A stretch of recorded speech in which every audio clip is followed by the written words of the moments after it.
be able to do. Think about cell phones 20 years ago, right? Think about where would we be without that. And you know what? Cake decorating has made the same progression. You know, about what we were doing to what we are doing. So I think it's going to be fantastic. Any other questions?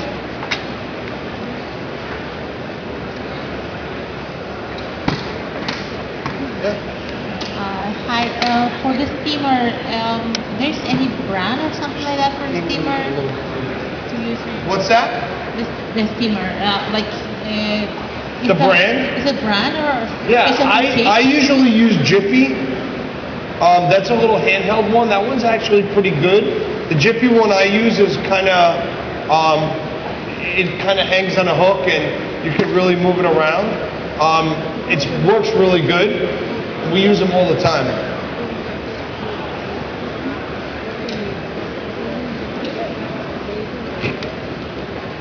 Yep.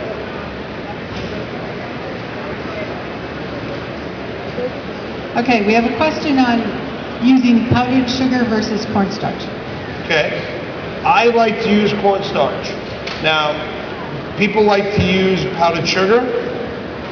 You say tomato, I say tomato. It's kind of like whatever you feel more comfortable with, that's what you should use. I don't think it's going to affect the taste using cornstarch or sugar. It's really whatever you feel is better for you. For me, I like the feel of the cornstarch. I think the powdered sugar becomes a little gritty in your hand, but that's just me. There's no really right or wrong, I don't think with that. Personal preference, if I could say so.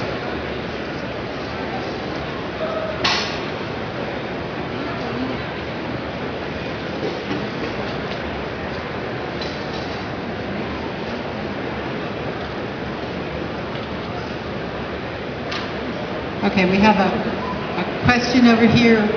Someone wants to know if there's a certain brand of royal icing you use for piping on your cakes. Actually, I make my own from scratch. This is the one we use. We've been using it for a long time, so I'm very comfortable with it.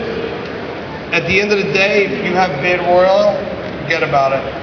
It can be a nightmare and a half. So you should always try to either mix it or get a good brand. You know, because you don't want it to be too. It's got to have a good flow to it. You don't want it to be too stiff and you don't want it to be too loose. It's got to be just right. So it's one of those personal preferences. Come on, you're sticking. You're not cooperating with me. You're going to make me look bad. No, this one I want. All right. The next question we have is about fondant cracking and why does it crack and what do you do if it cracks? Well, if it does crack, usually if you rub a little shortening on it, it could fix the cracks, depending on if it's a gaping hole, yeah, shortening's not going to work. But if it's cracked a little bit, the shortening will bring it back together. And if it's cracking, sometimes it's the way you're forming it on the cake, right? You're not just trying to pull it down, you're kind of pushing in and pulling down at the same time. So that has a lot to do with it too.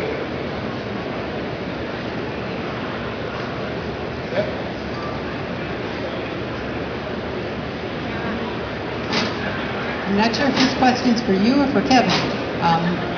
Person wants to know what makes your fondant different than other fondants on the market? Yeah. You want to answer You want me to or him? I thought it was for Kevin. I said I don't know who wants to answer that one. Yeah, let Kevin answer it. We'll give you a break. What makes our fondant different? It comes down to flavor, taste, the pliability of the fondant. You'll notice our fondant is softer, so it's easier to work with.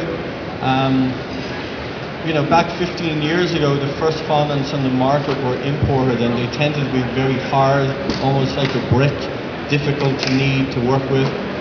The fondant today that we produce, it's soft, it's mellow, it's pliable, it's got a good flavor and taste to it. And as Buddy demonstrated, they're working with the sheeter